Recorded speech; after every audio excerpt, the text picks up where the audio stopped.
They drove on through the dark wood, where the chariots lighted up the way, and blinded the robbers by its glare. It was more than they could bear. "It's gold! It's gold!"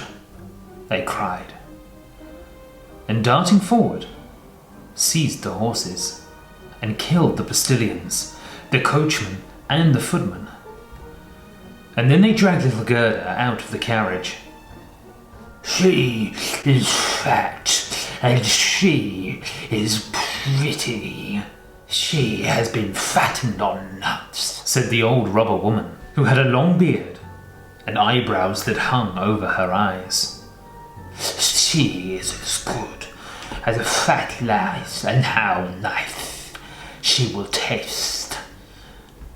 She drew out her sharp knife as she said this.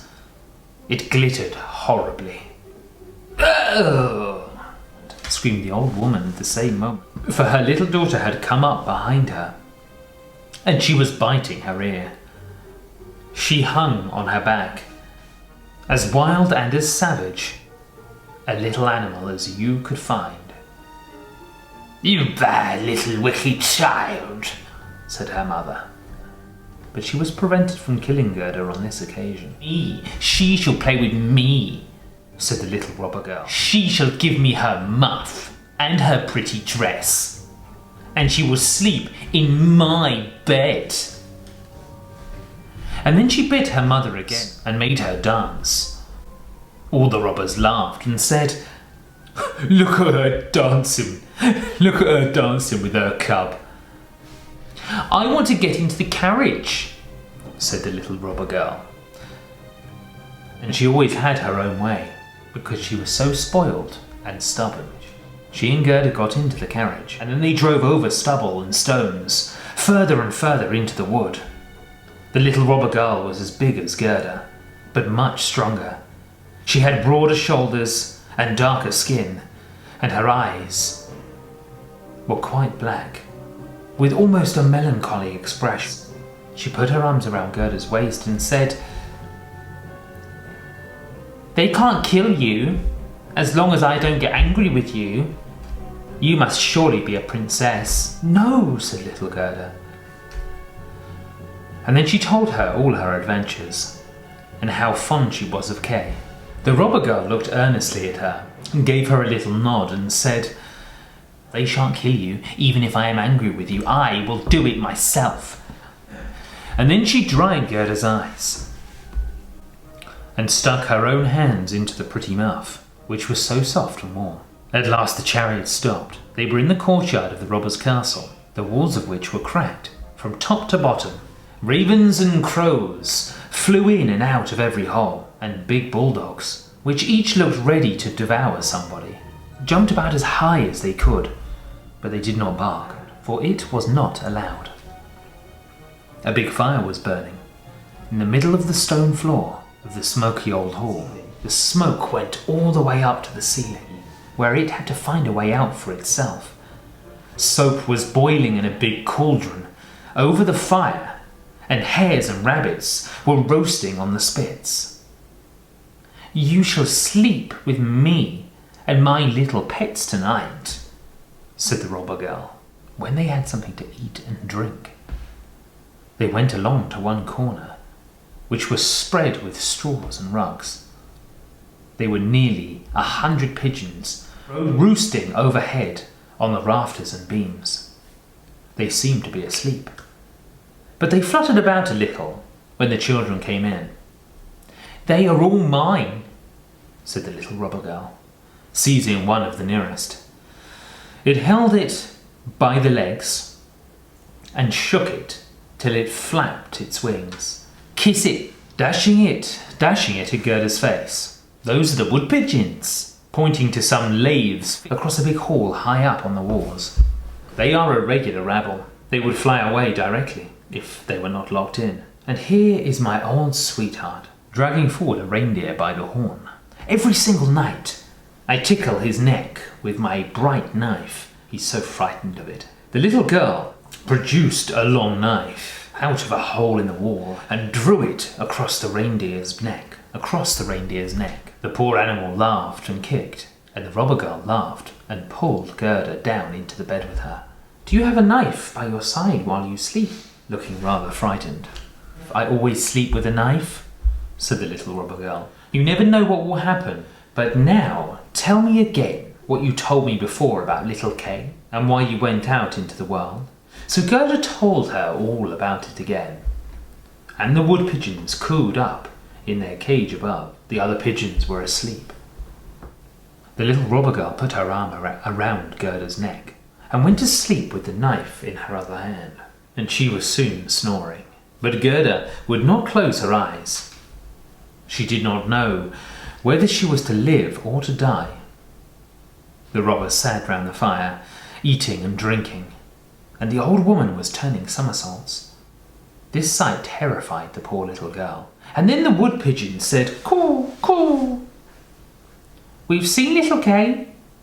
His sledge was drawn by a white chicken, and he was sitting in the Snow Queen's sledge.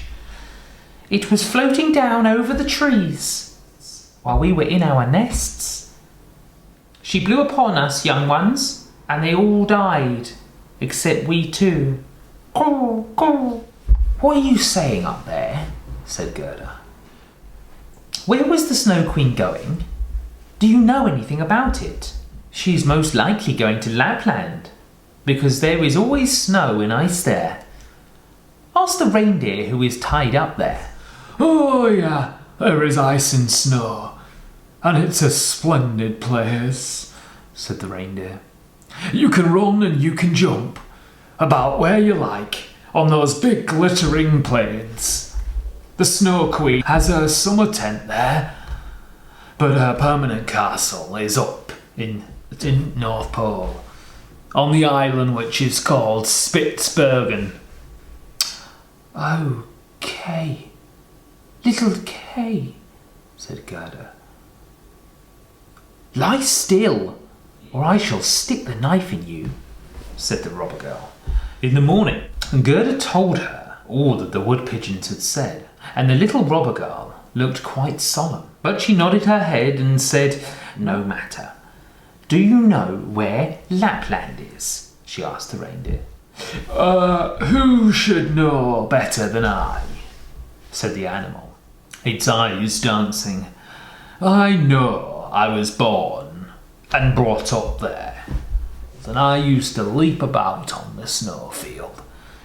"Listen," said the robber girl. "You said that all her men folks are away, but Mother is still here, and she will stay. But later on in the morning, she will take a drink out of the big bottle there, and after that, she will have a nap. And then I will do something for you." And then she jumped out of her bed, ran along to her mother, and pulled her beard, and said, "Good morning. Good morning. Good morning, my own dear nanny goat. I will untie your halter and help you outside, so that you may run away to Lapland.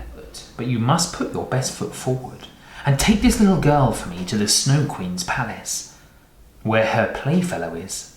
I have no doubt that you heard what she was telling me, for she spoke loud enough, and you were generally eavesdropping." The reindeer jumped into the air for joy. The robber girl lifted little Gerda up and had the forethought to tie her on. Nay, even to give her a little cushion to sit upon.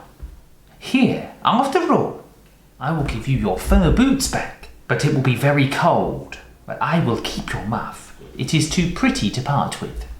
Still, you shan't be cold. Here are my mother's big mittens for you. They will reach up to your elbows. Here, stick your hands in. Now your hands look just like my nasty mother's."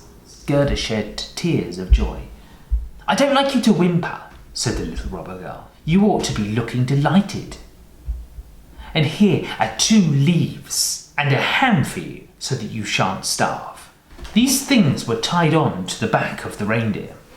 The little robber girl opened the door, called in the big dogs, and then she cut the halter with her knife and said to the reindeer, "Now run! But take care of my little girl.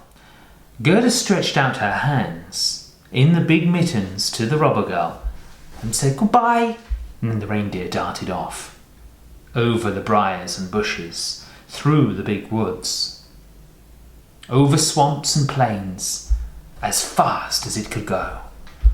The wolves howled and the ravens screamed, while the red lights quivered up in the sky. "Oh, there am I, all the northern lights," said the reindeer. "See how they flash! See how they flash!" And on it rushed, faster than ever, day and night. The loaves were eaten, and the ham too, and then they were in Lapland. They stopped by a little hut, a very poverty-stricken one. The roof sloped right down to the ground, and the door was so low that the people had to creep on hands and knees when they wanted to go in or out. There was nobody at home here but an old Lap woman who was frying fish over a train oil lamp. The reindeer told her all Gerda's story, but it told its own first, for it thought it was much the most important. Gerda was so overcome by the cold that she could not speak at all. "So you poor creatures," said the Lap woman, "you have a long way to go yet. You will have to go hundreds of miles into Finnmark, for the Snow Queen is paying a country visit there, and she burns blue lights every night. I will write a few words on a dried stockfish, for I have no paper. I will give it to you to take to the Finn woman up there. She will be better able to direct you than I can." So when Gerda was warmed and had eaten and drunk something, the Lap woman wrote a few words on a dried stockfish and gave it to her, bidding her to take good care of it. Then she tied her on to the reindeer again, and off they flew, flicker with the beautiful blue northern lights, up in the sky all night long. At last they came to Finnmark, and knocked on the Finn woman's chimney, for she had no door at all. There was such a heat inside that the Finn woman went about almost naked. She was little and very grubby. She at once loosened Gerda's things and took off the mittens and the boots, or she would have been too hot. Then she put a piece of ice on the reindeer's head, and after that she read what was written on the stockfish. She read it 3 times, and then she knew it by heart and put the fish into the pot for dinner.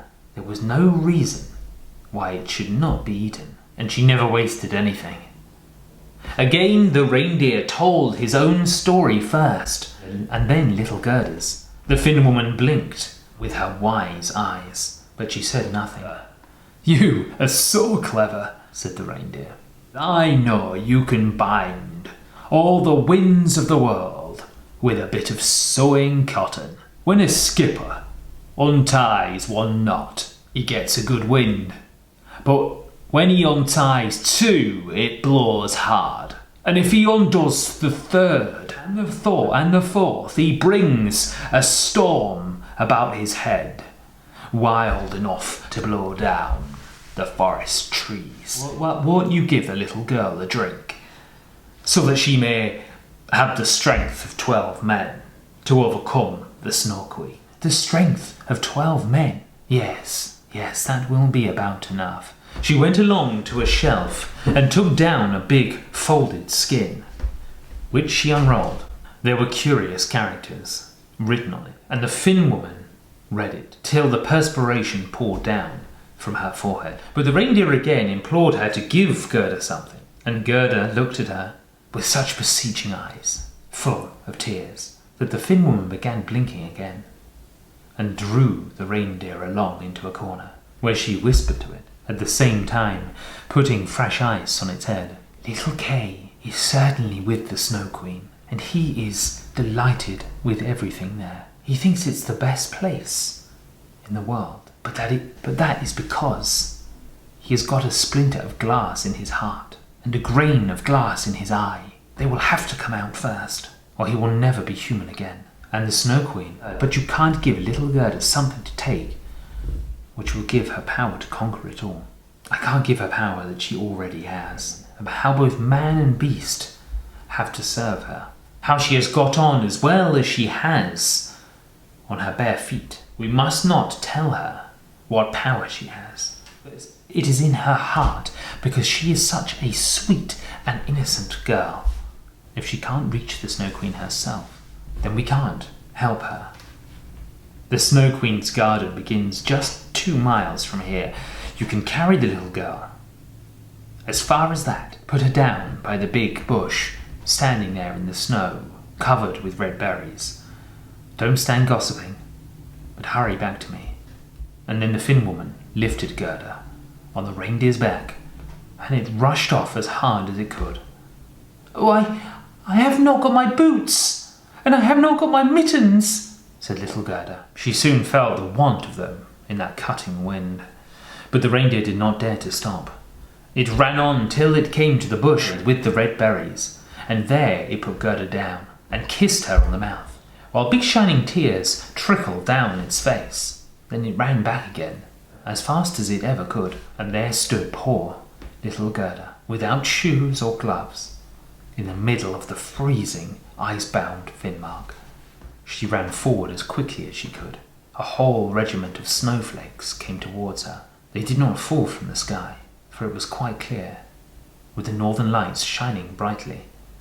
No, these snowflakes ran along the ground, and the nearer they came, the bigger they grew. Gerda remembered well how big and ingenious they looked under the magnifying glass, but the size of these were monstrous. They were alive. They were the Snow Queen's advanced guards, and they took the most curious shapes. Some looked like big, horrid porcupines, some like bundles of knotted snakes with their heads sticking out. Others again were like fat little bears with bristling hair, but all were dazzling white and living snowflakes. And then little Gerda said the Lord's Prayer, and the cold was so great that her breath froze as it came out of her mouth, and she could see it like a cloud of smoke in front of her. It grew thicker and thicker, till it formed itself into bright little angels, who grew bigger and bigger, and when they touched the ground, they all wore helmets. They carried shields and spears in their hands. More and more of them appeared, and when Gerda had finished her prayer, she was surrounded by a whole legion. They pierced the snowflakes with their spears and shivered them into hundreds of pieces. And little Gerda walked fearlessly and undauntedly through them. The angels touched her hands and her feet, and then she hardly felt how cold it was, but walked quickly towards the palace of the Snow Queen. And now we must see what Kay was about. He was not thinking about Gerda at all, least of all that she was just outside the palace. The palace walls were made of drifted snow, and the windows and doors of the biting wind. There were over 100 rooms in it, shaped just as the snow had drifted. The biggest one was stretched for many miles. They were all lighted by the strongest northern lights. All the rooms were immensely big and empty, and glittering in their iciness.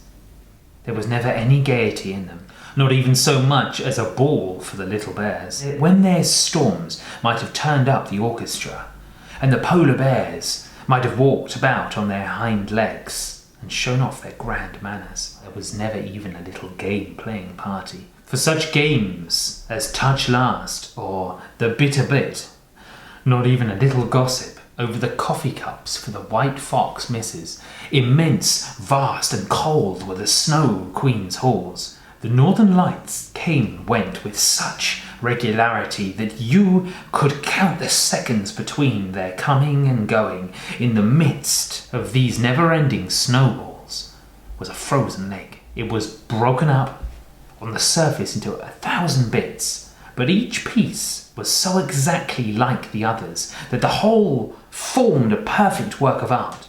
The Snow Queen sat in the very middle of it when she sat at home. She then said that she was sitting on the Mirror of Reason, and that it was the best and only one in the world. Little Kay was blue and cold, nay, almost black, but he did not know, for the Snow Queen had kissed away the icy shiverings, and his heart was little better than a lump of ice.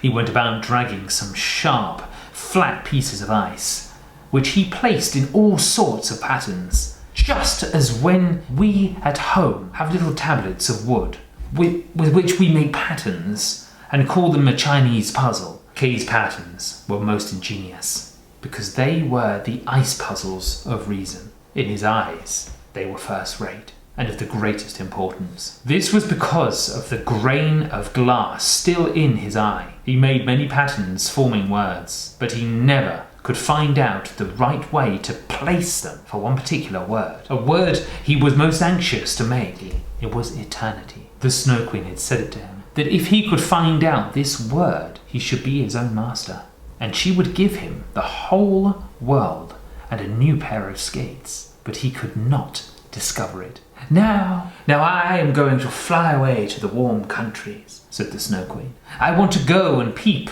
into the black cauldrons. She meant the volcano Etna and Vesuvius. I must whiten them a little. It does them good, and the lemons and the grapes too. And away she flew. Kay sat alone in all those many miles of empty ice halls.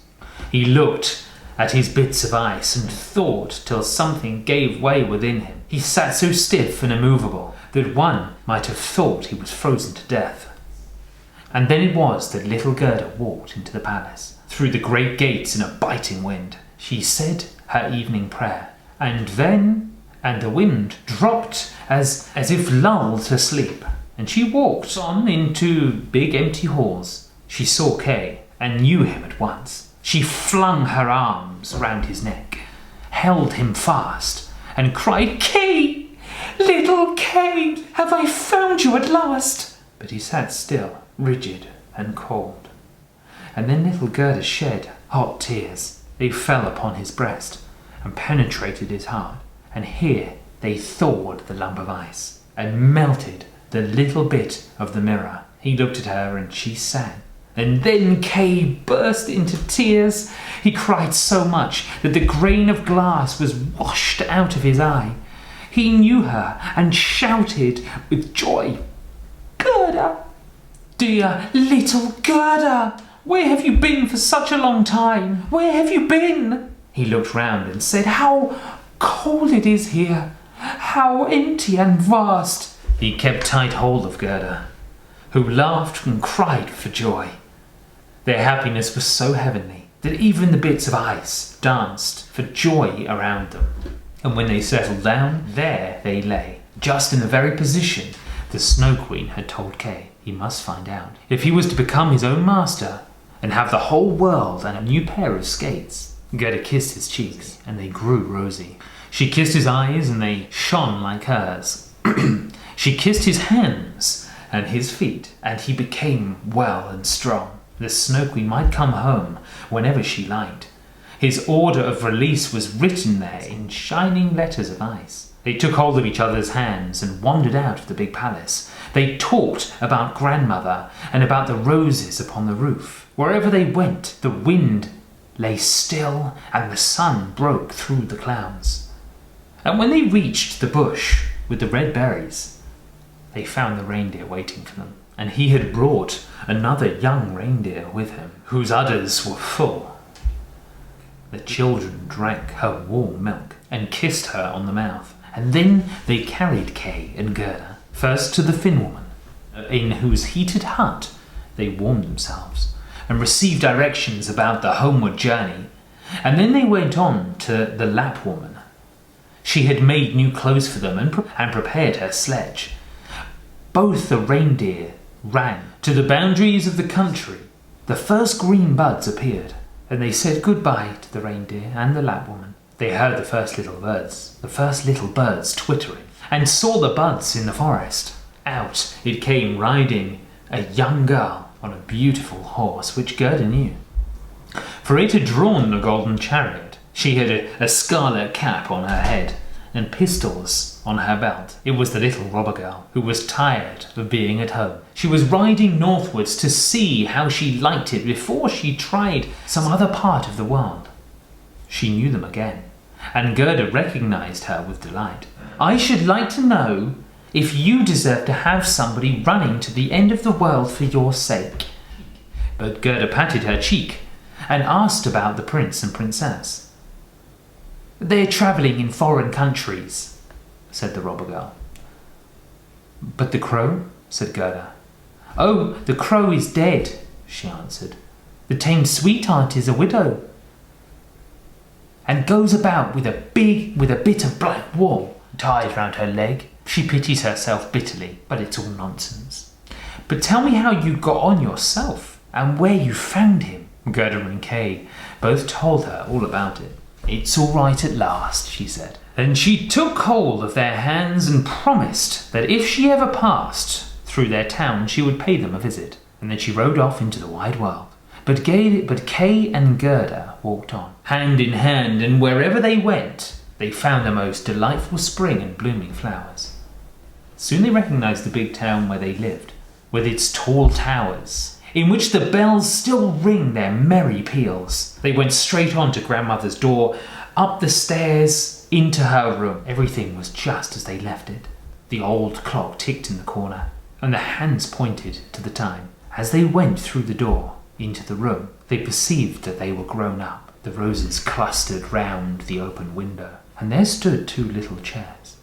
Kay and Gerda sat down upon them, still holding each other by the hand. All the cold, empty grandeur of the Snow Queen's palace had passed from their memory like a bad dream. Grandmother sat in God's warm sunshine reading from her Bible. Without ye become as little children, ye cannot enter into the kingdom of heavens. Kay and Gerda looked at each other, and then all at once the meaning of the old hymn, where roses deck the flowery vale, their infant Jesus we thee hail. And they both sat, grown up and yet children, children at heart, and it was summer, warm, beautiful summer.